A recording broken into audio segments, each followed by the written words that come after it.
Bill. Fun for the whole family. Yep. And there's Andrew. This time,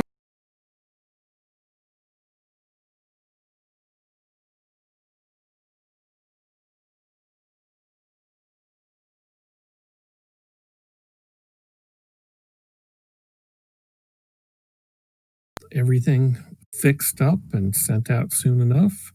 But before we do that, let me ask Andrew. Andrew, how did Siege go, your conference over the weekend? We had a great time this past weekend. Had Will Wright as a keynote speaker, Aaron Hoffman, John.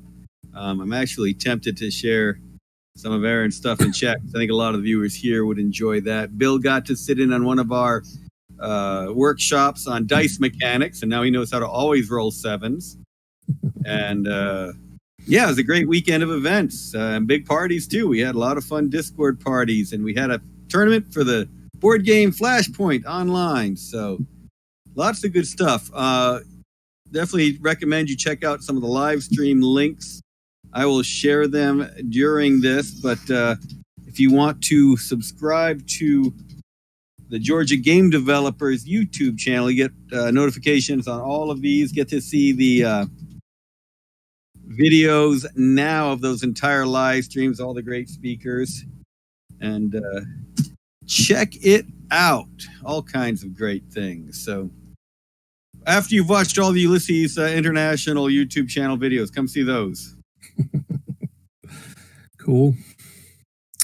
All right. Let me also mention the Fading Suns Discord channel.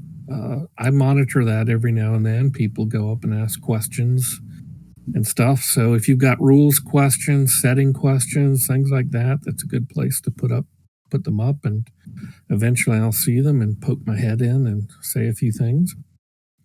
Same thing's true on the Fading Suns Facebook page also. Now that Facebook doesn't always give me notifications about when somebody writes something, so it's kind of hit or miss, but I'll answer them when I can see them. So, I've taken, even though I click notify me, I mean, I try and follow all of them, so when I see them, I put that, let me know about new posts. It still doesn't do it. Yeah, well, it's a Dagatos plot. Hey, it worked much more effectively than it worked. Oh, that's true. All right. Let's go on to show off the Urth Orthodox Imperial Dossier. Now, these Imperial Dossiers, it's a series where we examine the factions of the Fading Suns universe, and each one also tells you something else about some topic or piece of information that's useful for everyone. So even if, the Urth Orthodox isn't what you're going to be playing, there's still a section in this book on scripture that's useful for everybody. Even people who aren't priests, because everybody, of course, follows the Universal Church and its teachings. So here we got the cover, and that's the icon, or the iconic icon for the church itself, the jump gate cross. It's the Orthodox if they're wielding that jump gate cross.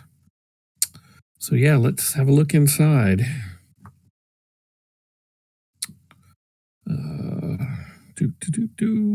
Let's turn some pages here. I think I've got a frozen screen. Here we go. Okay, table of contents. Yeah, I've got a frozen screen on my... So I will work through it. Here we go. Some pics of the church priests here, holding up a big copy of the Omega Gospels. And yeah, interesting. Yep. Keep going. Imperial law. That's what the Orthodox is about. And here we've got Saint Palamedes, the founder of the church. He was of House Electo, and he selflessly gave that up to run the church for everyone. And yeah, so we get into history we start off with. Now, one of the things about these dossiers is they're written in universe, so it's somebody writing a report for the Imperial administration. And you'll see lots of annotations throughout, done by various Sometimes it's little scholars, sometimes it's the imperial eye or some other imperial authority who has to butt in with some opinion or some contradiction or some other secret. So yeah, we start in history with the Age of Miracles, when the prophet walked among the stars with his disciples. Some people say the Age of Miracles starts January 1st, 2021, as soon as the year 2020 ends. If only. But yeah, this is the era of the very early church. When the prophet was around, it was rather loose. It hadn't been codified. That's what Palamedes stepped in to do. And what really helped him was the Ukar War. This is when the Uruk-hai first appeared, and they were fighting. And people were pretty darn afraid. And he rallied humanity against these aliens, these psychic aliens. And thanks to the faith of the church, they were able to beat them back and subdue them for all humanity. Yeah, it's pretty racist. The poor Ukar. But that starts the age of human ascension, which is where the planets are finally getting together, and that finally leads to the Second Republic. And, there's some argument among this about the church's role in it. Of course, the Orthodox believe the church's role was vital in bringing all of humanity together. And finally, to where they could create a republican government. Of course, that goes wrong, but at first it was a good idea, it seemed. And so the book here... Now, one of the interesting arguments there is that humanity was rather fractious at that time. There were the jokes at the time that humanity was one race split into a million different species at that point. All these different groups in the diaspora had gone in very different directions. Mm-hmm. And there was some question as to whether humanity could ever unite again. It was so fractious at that point. And there is some good argument to be made that it gave a core around which humanity could unite. Now, whether that's true or not, good question. But that has been an argument, and especially the church has made, that it is the thread that unites all humanity. Yep. They believe that without them, you wouldn't have had the rest of humanity ever coming together. But then again, they did it because faith guided them. So it was really the Pancreator's hand behind all this anyway. So, yep. And we march on through history, dealing with the patriarchs. There are sort of different classifications of patriarchs based on their roles in history. And some are very bad patriarchs. But even the church has to admit that some of them didn't work out so well. Now, there is been some question about the gender of usage of the word patriarch. Now, that there have been female patriarchs, just like there are female princes. That is true. There have been female patriarchs. There have also been patriarchs who have chosen the title matriarch. But more often it's patriarch, even when they are women or non-binary or whatever. Here you see someone dragging down a statue, probably of one of the bad patriarchs. And Patriarch Nathan Forrest. So yeah, what you'll get in this chapter is a lot of that history of the patriarchs, which ones are good, which ones are bad, a lot of the theological reforms they put through. As they're building the scripture of the church as they go, as they're trying to get control over the known worlds against the nobles and the Merchant League, bringing you up to the present day after the Emperor Wars and into the Pax Alexius. And then we get into the theology. This is specific to the Orthodoxy at this point. But since most of the other sects are considered to be wings at this point of the Orthodoxy, they tend to share some of the base theology, not all of it. There are certainly arguments, such as among the eschatonics, about the inherent or personal flame versus solely from outside.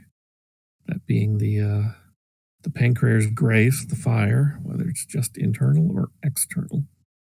And there are certainly elements that one would consider universal, to use the obvious term, between the sects. And what is considered essential has changed over time. Though the church would say that the correct teachings have always been there for people with insight to follow. Mm-hmm. But the church has been careful to try and have flexibility between what is required and what the sects can disagree on and try to interpret in new ways. Yep. Usually.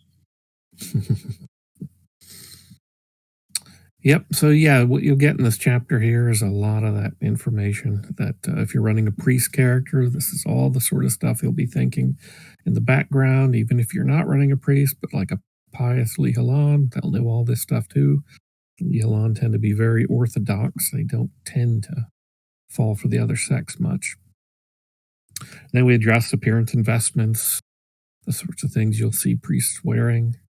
Among the Orthodox, they break themselves into white or red priesthoods, among other things. And they have different clothing expectations, different rituals. Some of these rituals are what everyone who goes to church is going to expect to see on each church day. There you get the light coming through the jump gate cross window. The fabulous faithful among the pews. And, yeah, a lot of cool stuff. And of course, your characters can get into all sorts of arguments over what they would like and who wouldn't like. And remember, whenever you throw a Lost World into this, they may or may not hew closely to this, or they might be pretty far away. Right, yeah, especially like Hargard, for instance, has the Zebulonists, the Church of Ostmark. It's very different. It broke off a long while back, but it still has some similarities. And what will be interesting in the coming years is for people to figure out where the similarities are and where the differences are that matter and that have to be fought over. So yeah, all stuff about fasting and abstinence and ordination and repentance, all the good stuff. Devotional articles, all the cool stuff that priests are going to carry around with them.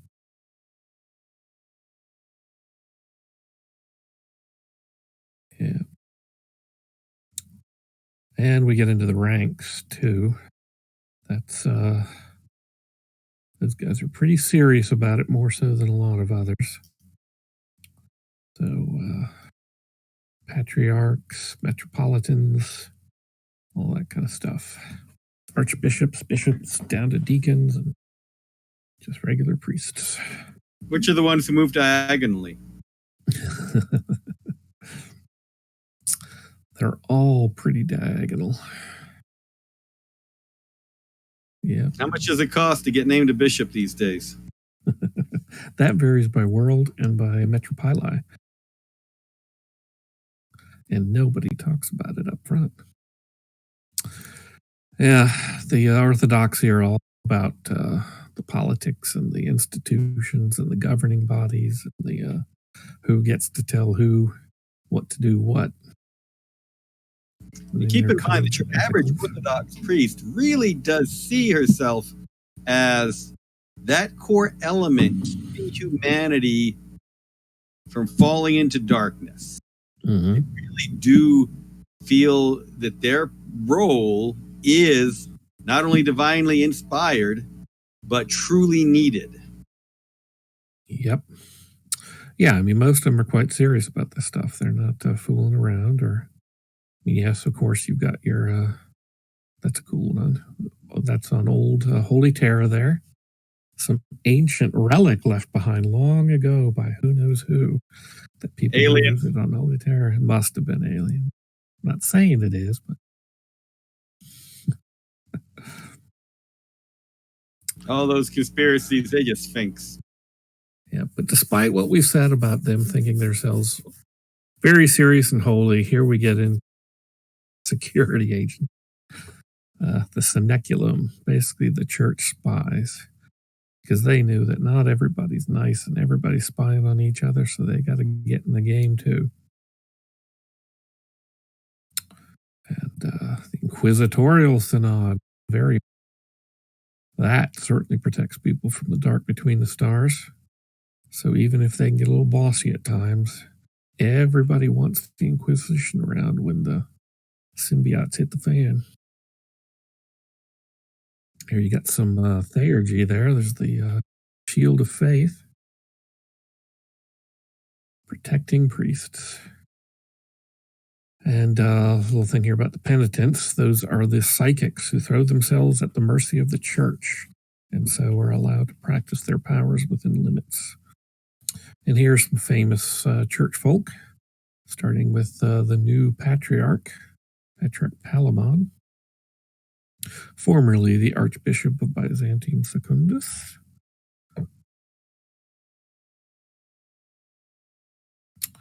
And got a bunch of the church folk here and important people. Let's see how this is the Grand Chart of Phylax. She is an Obun. And there is the Senecula, the Elias Lanquitot. She's basically in a way, the head spy of the church, one who keeps all that stuff in order. And then we got a whole section here addressing how they feel about other factions and aliens and such and so forth. You don't have the chief exorcist in there? The Kylinthe is mentioned, but they're not just Orthodox. Oh, here we go. Here's a map of the Empyrean. I like this piece. The different Sephiroth. Because now we're getting into a separate section of the book. Each of these dossiers has what we call a fact book, which is something about a topic related to the main faction, but applies to everyone. And this one is on scripture and theology, basically. So this will apply to both eschatonics, sanctuary aeon, even avestites and such. So this addresses the cosmology behind what everybody thinks is the church is about. Church teachings on all the stuff from the Universal Creed, all the virtues, the important virtues and vices. Everybody sees themselves fitting into these things.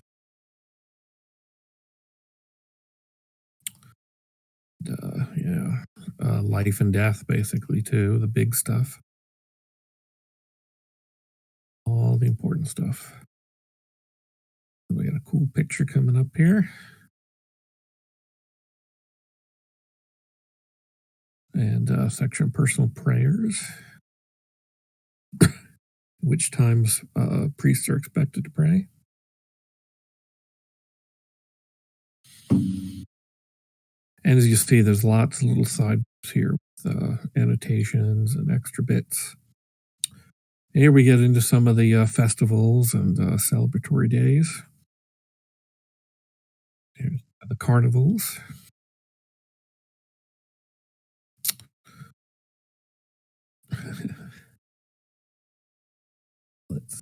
And remember, if you have a merchant character, they can still be very religious carnivaliers and members of the mask. Mm-hmm. Absolutely. Performances. And they're certainly, I mean, these are festivals every same way as, everybody today follows like Christmas to a degree, even if not total Christians. And I just had a great Diwali celebration last night, so happy Diwali, everybody. Cool.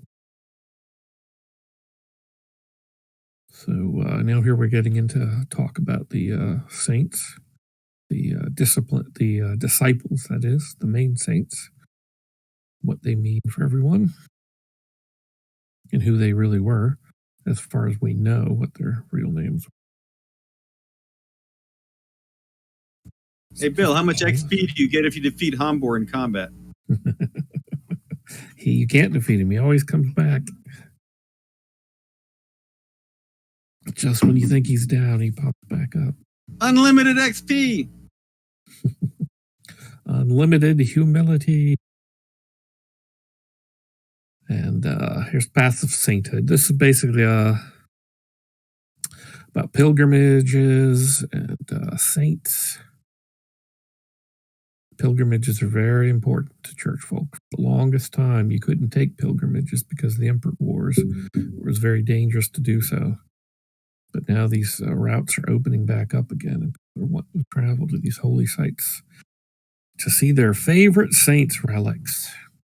One set of adventures I've always wanted to follow is the politics behind people becoming saints after death, and the PC's involvement in proving their miracles real, disproving them, all the little conspiracies going on in the back rooms, because getting your local saint, the whole big Holy Terran recognition, is a whole lot of money for your home. Yep. It's like pilgrims collect, badges of these places they've been to and such. Now we're getting into the game rules. All the Imperial Dossiers, the final section, are the actual crunchy stuff for you to use. Before you get there, Occam's Razor asks, nowhere pilgrimage to the Howler? These are mainly the safe Orthodox routes, not the unsafe ones. And this is the missionary, I believe. Can't see it as well as you get. New calling. Someone wanders about, teaching the faith. Yep, missionary. And besides, we'll also list some skill maneuvers. You got some books coming up too, and afflictions, basically all sorts of fun stuff. All these quite useful, especially on Hargard. The missionary role is a key one right now, and grounds for a whole lot of inspiration for a lot of different types of stories. Mm-hmm. Got some new theurgy rites for Orthodox practitioners. I like the expansion of theurgy. It gives you more ideas to use as guidelines for theurgy that you create. Yep. Redeeming the flock, tightening the leash. Chainsaw Gothic says, new merchant venture, extreme pilgrimage tours. Oh, hold on. These items are some of my favorite. If you go back to the items, look at the Orthodox. There's an Omega Gospels. And then here's your Omega Gospels that's hollow with your laser inside. That sounds like a heresy in itself. Now that's to protect missionaries.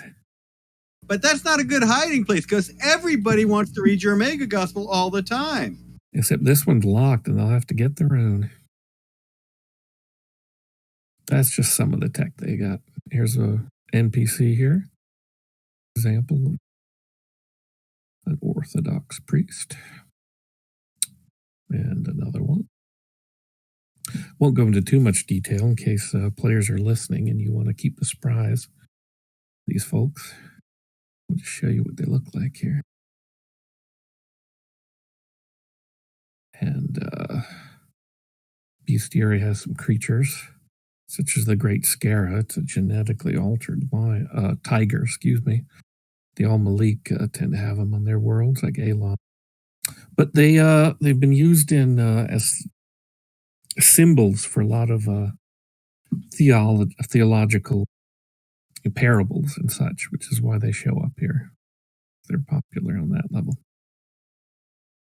And that's it. That's the Urth Orthodox book. So next up, we've got the House Hawkwood dossier. Ta-da! It's all lies. We know it's all going to be lies. The House of the Lion.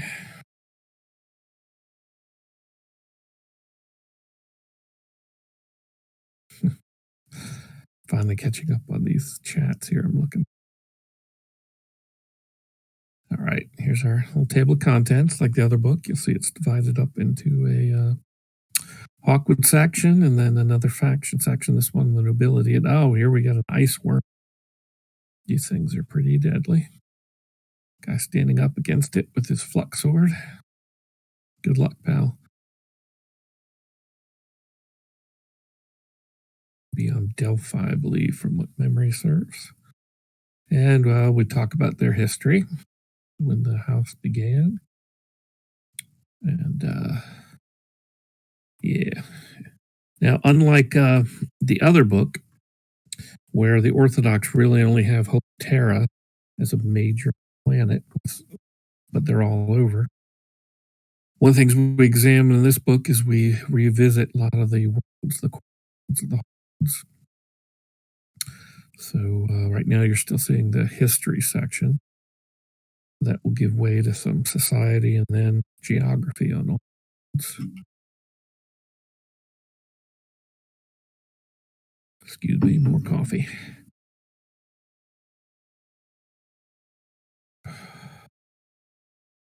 Yep. Now they've had lots of, and you'll see here an interesting little annotation that's marked top secret. Imperial, which means you shouldn't be reading this, but those who've got the proper clearance can go ahead and read it. Otherwise, you'll just have to close your eyes when you get to that section.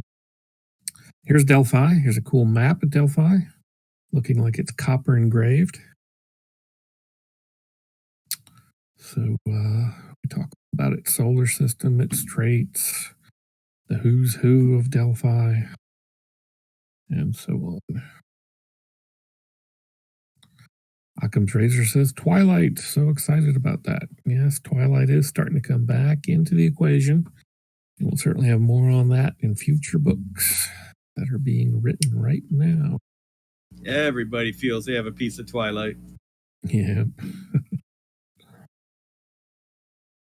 So yeah, each of these worlds gets an examination. Territories. Now we're on to Gwyneth. And, their histories, their who's currently ruling, what places of interest. The idea is that each of these dossiers is compiled for the imperial administration so that ambassadors, diplomats, questing knights, cohorts, whoever needs to know something about one of these factions can turn to these dossiers and find something out. So if you've been, sent to Gwyneth as a questing knight, here's a little thing for you to read and find out about its background, which is why you'll see little annotations here and there by the Imperial Eye and some others, clearing up some issues. Ravenna, another fine world. House Hawkwood, they've got the best worlds, of course. Although a lot of them do have troubles from the fading suns phenomenon.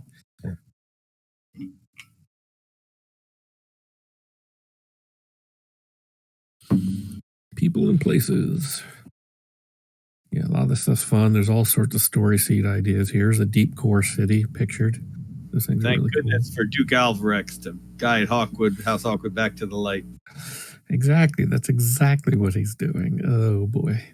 Yeah, that guy's up to stuff. But yeah, there's tons of story seeds in here, too. And lots of people and what they're up to. And so any game master should be able to get a ton of different ideas on what to do with his Hawkwoods. Here's Lemon Canaan. Yeah, this world's got a lot of pagans, thanks to all those, Voldrak raiding it year after year after year. But luckily, that stuff will slow down now that the Emperor has wisely extended his rule to Hargard.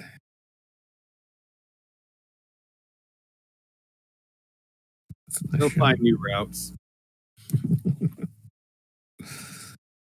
Yep. Pretty pictures. The Garden of Souls, that's where the Hawkwood store them. Here we mentioned some other places that they have holdings on, like Velissa Mill and Tethys and Bannockburn, even though they don't rule those worlds per se. And we talk about the military and the Rooks. The Rooks are their spies. And here's some prominent Hawkwoods right here. Again, I won't go into too much detail in case some player wants it to be a surprise. Here's some folks you just might meet in your game.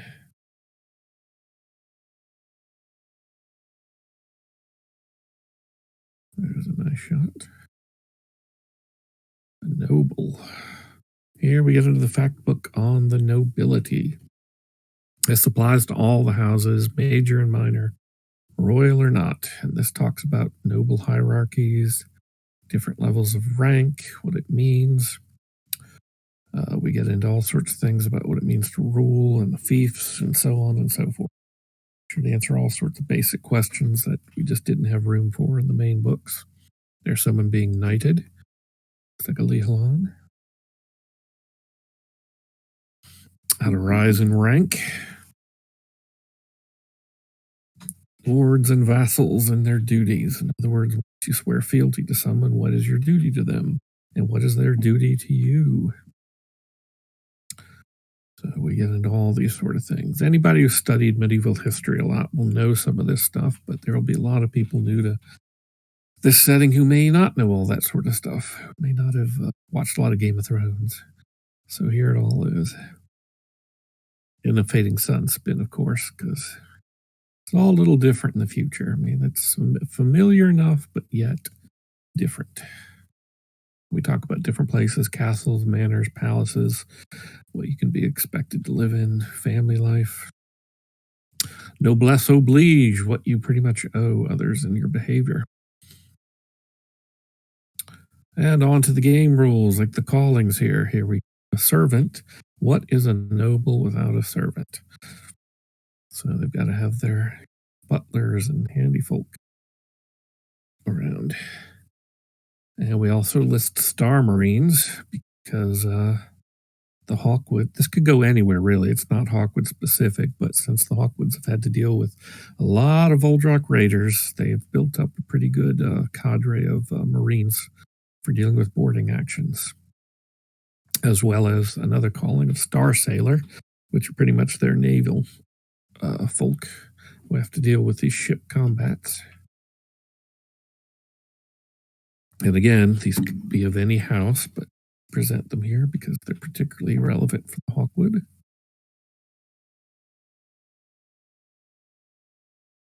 And like all the other callings, we list patron saints for these guys to give you a sense of what their exemplars are, who they sort of look to as their examples of good Star Sailors, good Star Marines. Some new perks. These things are always useful to everyone. From boarding actions to becoming a holy knight, having a sovereign title, different levels of titles that give you sort of different, twists rather than just the main ranks we present in the rulebook. Here are a lot of the creatures you'll find on the Hawkwood worlds, not just on the worlds, but in the space too, and some of the other planets within their systems. Some of these can get pretty strange.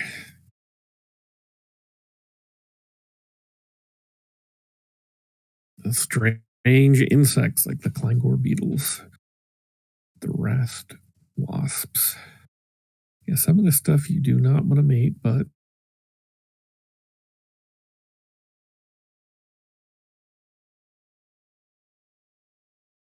we had a couple questions in chat. We'll skip over the Khalif's question. What does a butler do? But Occam's Razor, I missed this in my last read through. Under the princes section, it states that princes served as regent. Alexius wasn't a prince?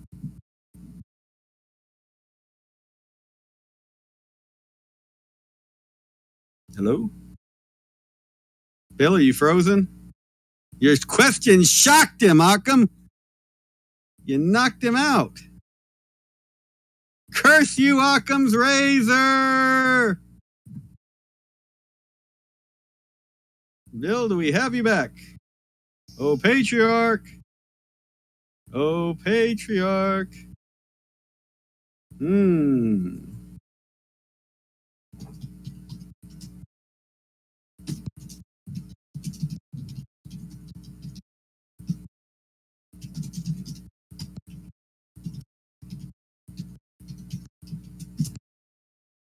Let's see. Yep. That was pretty serious. Yeah, we had Alexius as prince when he takes over. I mean, remember, takes over from Darius. So he was a prince. Moving forward, did they say he wasn't? Oh, humanity! The humanity! The craziness. Now anything I say becomes law in the Fading Suns universe. Salandra Ducatos is finally emperor. Wait, I don't think that actually took. Huh. Chat pause. All right. Butler, a combo of fiefdom steward and shield bearer, and not for the Ducatos. There's a combination of poison, food taster, and poisoner, all in one. All right, I guess we're going to go ahead and get Bill back here. Hey, Radu, do you want me to run a short video while you do this? I actually had a cool video I wanted to share with everyone from Siege. Lisa Hoffman-John, who is one of the people who is most responsible for bringing attention to, all right, I will get ready to share screen. So Lisa Hoffman-John, who was gained fame as EA spouse for raising concern about game developer working conditions, has been a 2-time Siege keynote. Has some great insights in game dev, but I really loved her talk this time in its relationship to Fading Suns, in that she sees us coming out of a new dark age, just like the printing press brought us out of one. The internet has the ability to bring us out of another. So let me go ahead and share my screen. And we will see if this works.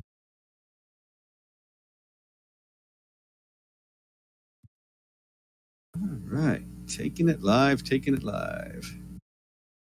Yay! To live in the information age.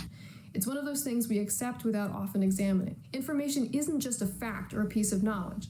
It's how and when and why it is conveyed. This was true even in the early history of what information was to our species, which arguably was our core distinguishing characteristic, our ability to communicate information through language, especially across generations. Consider then that the internet has been called the most significant invention since the printing press. The internet is such a profound part of our daily lives that it's easy to forget just how much it has changed and in how short of a time. In the blink of an eye, in less than half a generation, we have become a radically, globally enmeshed society. There is a future coming where we use the incredible processing power we now have access to create layers of organization and scaffolding that bring us back together. You might be wondering what all this has to do with video games, and the answer is, of course, a lot. The answer lives inside another question. Are games art, or are they technology? A video game is made out of logic. It simulates a kind of reality, even if that reality is not the one we live in. It is immersive, but it is also built to persuade and to beguile. But the atoms it fundamentally manipulates are information atoms, as is the case with all art. The result of true art is also the creation of meaning. Video games are special because they represent an experiential art form that understands technology. Hearts and minds are changed not from facts, but from art. Games, therefore, have an obligation to be a critical bridge, creating meaning from technology. Clearly, the absence of that meaning is not only creating fear of technology, but it's now pulling apart the very fabric that connects our society. We can make a difference against that problem because of our fluency with technology, and because of our fearlessness as creators of art. For makers of art, and especially makers of art who wield technology, I think it's important to stare as clearly as we possibly can at these dynamics, and to work hard to thoughtfully describe what we see happening in society. We ourselves are makers of mirrors, because art reflects back what it sees in society. If we can do that deliberately, we have a potentially tremendous healing power to bring to bear against our current social crises. We have the opportunity to guide humanity toward a new value set capable of meeting the challenge of the coming generation. Globally enmeshed society, but I don't see trying to show a video, but if you weren't seeing the video, no, that's it's frozen. Nope. Oh, well. The internet. That's what I get for talking about the internet. Yeah. Oh, I'll give My everybody internet in went the down. chat first view at the full video. That was just a teaser for it. Check out this video for a good look at games in the New Dark Ages. Welcome back, Bill. How you doing? I'm all right. How are you? What'd I miss? Apparently a lot of freezing. A whole lot of freezing going on. Yeah, my whole thing went out. Looks like my Wi-Fi had gone out. It was a web spider. I knew it. It was the thorn spiders did it. Gosh darn it.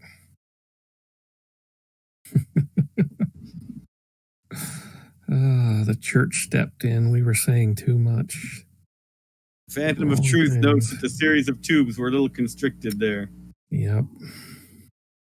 Well, back to the creatures here. You'll see there are a lot of cool creatures. Again, this is mainly for GMs to inflict on you players, so don't look too close.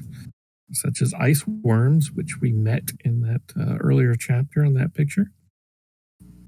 Leviathans, these are big giant kaiju that are on, is it Gwyneth or Delphi? I don't remember which. They've risen up at times. Rock trolls, star salamanders, which pilots encounter in space. So again, it's not just planetary threats you can run into. And the Urok, which the House Truznicron breeds and trains in Hawkwood space there. So yeah, that's the book. Got a question here. So in the Fading Suns universe, the church controls blessed text. With the guilds controlling tech lore and research, who would stop a Gutenberg printing? Is it doable with late middle-age tech? Well, actually, everybody prints a lot of stuff. One of the things you'll notice in the core books is there are these quotes at the start of each chapters from a book about how to read the Omega Gospels. And those quotes are actually from a charioteer who has put together basically a little booklet for pilgrims on Omega Gospel stuff as just a way to make some dough. And the church can't really stop these. Now, if they get too egregious, and these are too wrong, then they'll go after the person and try to get them to stop from teaching bad, theology and stuff. So you always have to watch out a bit, but they can't stop it completely. So yeah, you'll get a lot of knockoff editions of the Omega Gospels, some more accurate than others. And the church does try to put out, proper editions, but they can't control the bad ones. Now, one of the fun things is there are a lot of editions that have been created over the past millennia. I mean, there's a lot of copies of it. Yes. So you will find copies of the Omega Gospel still for sale that were written 1,000 years ago. Now, of course, what changes there might have been between that and the official version now is always an interesting search. Yeah, the Orthodox books does address that a bit of the church trying to create certain standards, and sometimes these fit, sometimes they don't. And again, you'll find different editions of Mega Gospels through the years, such as there is a Pilgrim's edition that the church puts out. It is a much shorter version. It's a sort of amended one that can sort of fit in the pocket of a pilgrim. So the idea is when they pull out their favorite passages and such, it can't be near as complete as the full one. But that's one, who knows, maybe someday we'll actually print that one for folks. Chainsaw Gothic says, this off-brand edition of the Omega Gospels is now 20% off. Does that mean 20% off price or 20% off content? And then there are the editions people put out to actually hide secrets in by subtly changing passages. And people argue on those all the time, such as you don't want to get the alleged manja editions of the Omega Gospels that secretly talk about the Lehalon ancestors. Phantom of Truth says, are there penultimate Gospels? One you really want to watch out for is the Alpha Gospel. They're only the Omega Gospels. Anything before that is pre-reflective. It might have some truth. Did you ever catch the question that crashed the internet before, Bill? Oh yeah, that was the one about Prince, right? Yes. I think from what my memory is that he did assume the role of prince when Darius first initially tried to be, he was the regent and then started the Emperor Wars. And when he was killed, Alexius stepped in. He became prince. I'm not aware of anything that would contradict that. Let us know if you saw something. Right. I mean, there's currently Princess Victoria, I believe, is still head of the house, but that's after Alexius had become emperor. Yeah, Alexius gave up the princedom after he became emperor. Yes. And many Hawkwoods fear he's giving up increasingly his membership in the house. They fear he might be trying to create his own house. That would not be good for the Hawkwoods. All right. Okay. Well, we got through those two books, and certainly will field any more questions here. Let's see here. You'll want to skip the chapter about Xenu. Well, that was a pretty reflective heresy. So, yeah, you'll definitely want to skip that chapter. Heresy behind heresies. Yep. Well, maybe it's cruising for a reincarnation. Yeah. Sumitra Lihalan was regent when Melissa was princess, I think. Could be. I mean, the general rule is that the princes wanted to become regents. Obviously, that's where the power was. But there are certainly situations where it wasn't always the case. And certainly not all the time. Theoretically, the vote rods can be used to elect any noble to that position. Mm-hmm. So it's just a question of who they vote for. You vote for some low-level knight if you all really wanted to. Or if they have really powerful mind control. There are rumors of, celebrations, Feast of Fools sort of days, where they will knight a vagabond and then make him regent for a day. And then he tends to disappear afterwards. So, Bill, you showed the Hawkwood and Orthodox book together. And this raises a question that I've seen some players talk about. Mm-hmm. When a noble enters the priesthood, how is that handled in the setting, and how is that handled in the rules? So you start with level, say, in the nobility, and then you branch on over. Does your title carry with you? You retain your title, but you won't necessarily retain your lands. But again, there's no hard and fast rules. It's all going to really depend on the situation in which you moved in and how your house handles this and what reason you're doing it for. Such as if you have some really valuable lands, your house isn't going to let that go to the church and stuff or under that kind of thing. So they'll probably hand it over to somebody else. But maybe if, it's just a small fee for maybe for strategic purposes, they let you keep it for a while. So it's really, really going to depend on the situation. G Shields 11 asks, like Brother Battle, and that's exactly the main example of that, where the Brother Battle has gathered a lot of its wealth and power around the known worlds from nobles who joined it and then deeded the order their land and wealth.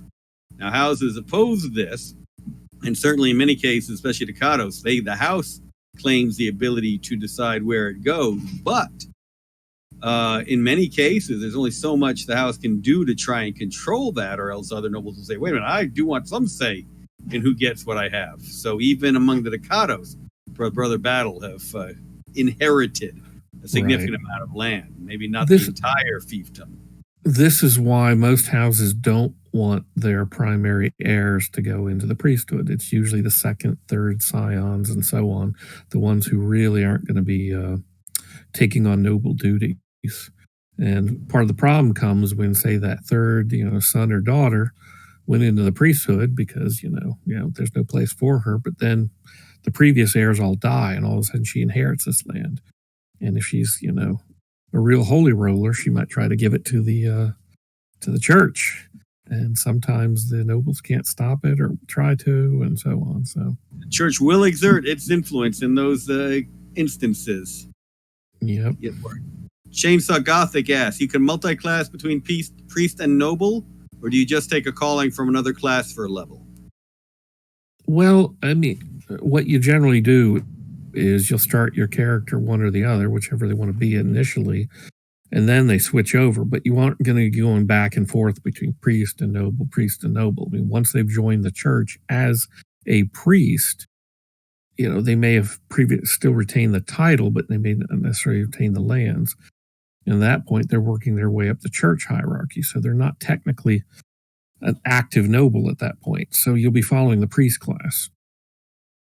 And you might also start a character who, again, is a priest, who maybe was born as a noble, but never really worked their way into the hierarchy because they're too low in it or never inherited properly. And then something happens to where they inherit, in which case you might switch your class over to noble, and you're no longer following the priesthood. You're following the noble's path and trying to rule in the house's stead and such.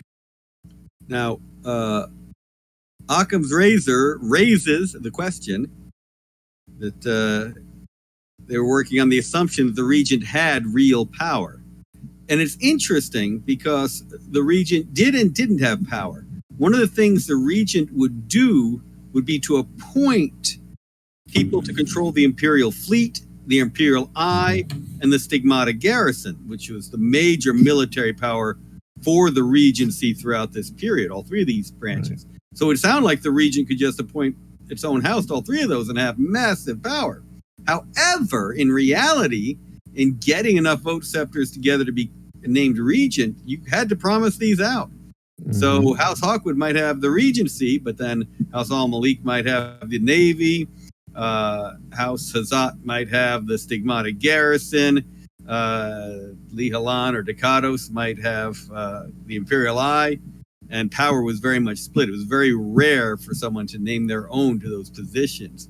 And that was a big part of why Alexius succeeded, because when Alexius came to power, the Al-Malik were there.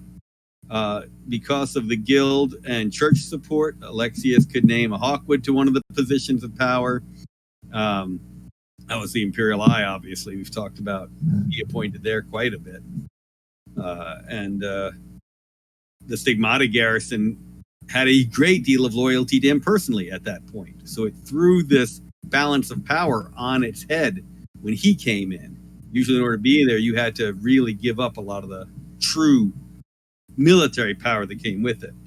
And he didn't.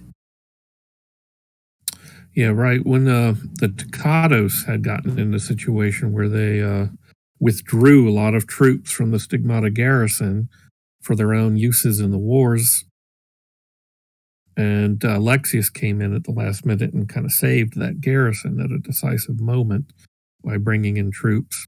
And that won him the side of Brother Battle, because they were the ones who were taking the brunt of all that until then. So one of the heresies that tends to run through Brother Battle right now is the Reborn Sun, where they look upon Alexius as the Pancreator's new chosen. Or then the newer heresy, where they look upon his daughter Aurora as the right proper chosen. Anyone who believes on a political leader as a religious figure, always going to cause interesting situations. Well, that's Halvor, as someone else mentioned earlier. Halvor Lihalan, trying to become the theocrat of the known world. Never a good time. Never a good time. Well, next week, or at least later this week, I suspect, it might be next week, the Reeves Guild Imperial Dossier will be out, and so we'll be able to talk about that next time. And that's most of the books will have been out by then. There'll be some other products working their way through, like play kits, jam screens, things like that. So we'll see how all that comes together and talk about that stuff too. So, yeah. I noticed a Chainsaw Gothic with that "Do you want Halvor?" because that's how you got Halvor, is making fun of that more famous saying, "Do you want hull rats?" because that's how you get hull rats. Oh, yeah, the GM screen. Tell us about the GM screen. Well, we'll go over that when it comes out. Everybody gets to see what's in it. Because frankly, as I sit here at this moment, I know what things I wanted to be in it, but I also put more than could fit. So we'll have to see what they actually were able to fit into the darn thing. But it's going to be a good screen. And then there's your play kits that come with some play mats too for you to keep track of your victory points, weird points. There's those Dramatis Personae NPCs that some fool wrote up for me. And yeah, all sorts of stuff still coming. I did want to point out to everybody in chat that the Ulysses Spiel Discord has become a pretty active place for Fading Suns discussion. There's a looking for group channel in there. So if you are looking for folks with whom to play Fading Suns, go ahead and get yourself listed in there. I know Bill and others have been active in the Fading Suns channel talking about rules and the like, same as in the Facebook group. Yep. So I hate how these days, there are a lot of different places to find this information, but that's just how it is. And right now, the Ulysses Discord and the Facebook group seem to be the best. Yep. Admiral Nelson says, I'm interested in the Art Writers Kit, which was discussed at some point, if it is still planned. Yes, that'll be the Community Content Initiative, and we'll certainly tell you guys more once we get closer to rolling that out. But yeah, you'll be able to write your own Fading Sun stuff and put it up for sale. We'll get there eventually. Occam's Razor says, I'm imagining a Gannock filling an engine intake with General Tso's chicken as a joke. That's how you get Hull Rats. Well, one method, I guess. Oh, God. All right, you're canceled, Chainsaw Gothic. He fouled. That one is not worth repeating. WL. Have to let people who can't see the chat know that one for posterity, and that it was Chainsaw Gothic who did it. Yep, embargo on. Oh, well, so I guess that's about it. Again, check out the Discord, the Facebook groups, and keep watching your email inboxes, you backers, for new stuff as it comes out. Check out those Siege videos, and great chatting one more time. Thanks, everybody. And off to raid! Feels so Voldrock.